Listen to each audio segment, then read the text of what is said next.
flight of the Space Shuttle Challenger was scheduled to launch from the Kennedy Space Center in Florida into a 153 nautical mile circular orbit. The mission was scheduled for 7 days and was to have ended on the shuttle landing facility at the Kennedy Space Center. During their time in space, the crew was scheduled to accomplish 6 major objectives.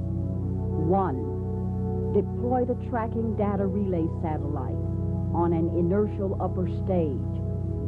2, deploy and retrieve the Spartan-Halley Comet research satellite. 3, perform teacher in space lessons. 4, conduct fluid dynamics experiments. 5, conduct 3 experiments from the student experiment program. And 6, record and photograph visual observations of the Earth in continuing studies of oceanography, meteorology, and geology. We remember Dick Scobee, the commander who spoke the last words we heard from the Space Shuttle Challenger.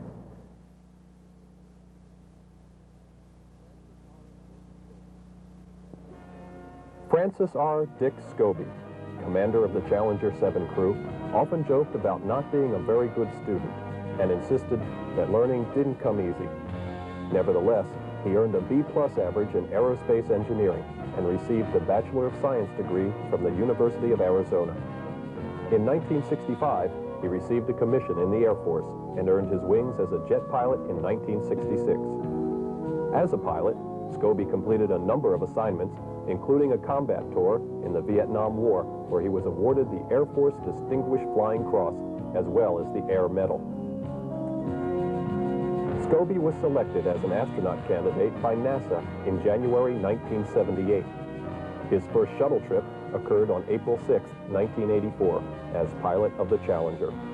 The mission won high praise when the crew successfully retrieved an ailing satellite, repaired it on board the orbiting Challenger, and then replaced it in orbit using a robotic arm.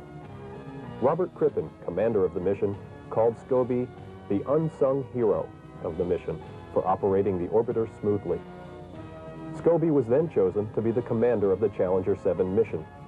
Apollo astronaut Alan Bean, who helped him train, said that Scobee struck people as a natural leader. You don't have to draw him any diagrams, Bean said. Scobee and his wife June spent much of their free time talking with students and educators about the wonders of spaceflight. They entertained gifted students from across the state at their home. Dick Scobee spoke regularly at the conventions of the National Association of Science Teachers and the Students and Programs for Gifted Children. Dick Scobee once said, "When you find something you really like to do and you're willing to risk the consequences of that, you really probably ought to go do it. If something ever does go wrong, I hope that doesn't mean the end of the space shuttle program." Scobee understood that every launching of a space shuttle was a technological miracle.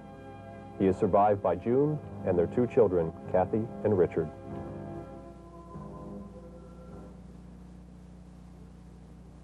We remember Michael Smith, who earned enough medals as a combat pilot to cover his chest, including the Navy Distinguished Flying Cross, 3 Air Medals, and the Vietnamese Cross of Gallantry with Silver Star, in gratitude from a nation he fought to keep free.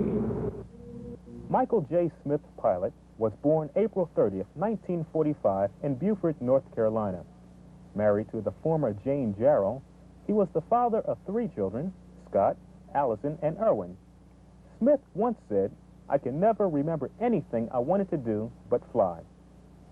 Commander Smith began his Navy military career after graduation from high school in 1963. He entered the United States Military Academy, where he earned the B.S. degree in Naval Science in 1967.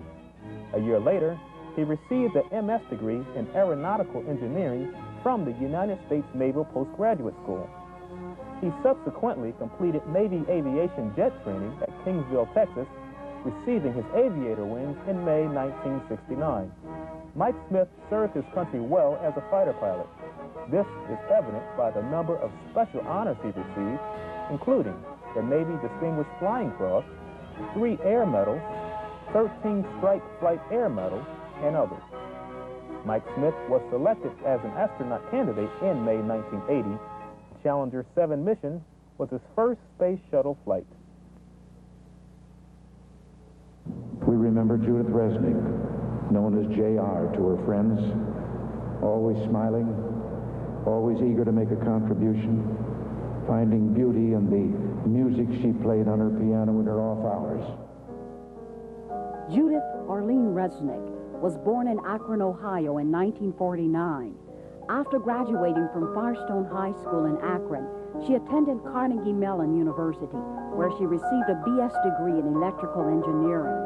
Dr. Resnik worked as a biomedical engineer at the National Institute of Health in Bethesda, Maryland, from 1974 to 1977, where she performed biological research experiments concerning the physiology of visual systems.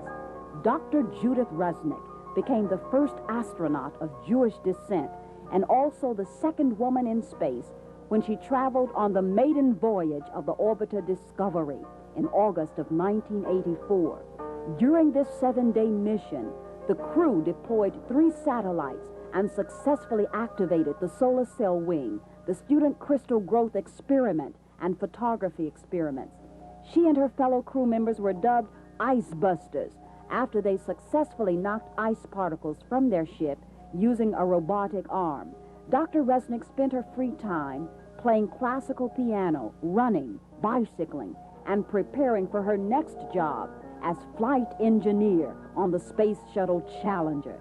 She had become a different person at NASA. Her mother believed she had found her niche. After her first flight, Dr. Resnik said, "The important thing is to be dedicated enough. I believe I'm both dedicated and qualified enough to do whatever NASA calls on me to do." We remember Gregory Jarvis. On that ill-fated flight, he was carrying with him a flag of his university in Buffalo, New York. A small token, he said, to the people who unlocked his future. Gregory B. Jarvis was born August 24, 1944, in Detroit, Michigan. Jarvis enjoyed playing squash, bicycle riding, cross-country skiing, bikepacking, backpacking, racquetballing, and whitewater river rafting. He also played classical guitar for relaxation. In July 1969, he entered the Air Force and was assigned to the Space Division in El Segundo, California, where he specialized in advanced tactical communication satellite designs. Gregory Jarvis was selected twice as a payload specialist, but unfortunately was replaced by a senator and a member of the House of Representatives. Finally, the opportunity came, and he was at last chosen to fly in the Challenger. He considered himself a workaholic, and he eagerly awaited his chance to fly in space. He said, "I'm excited, but not nervous." Greg is survived by his wife, Marcia,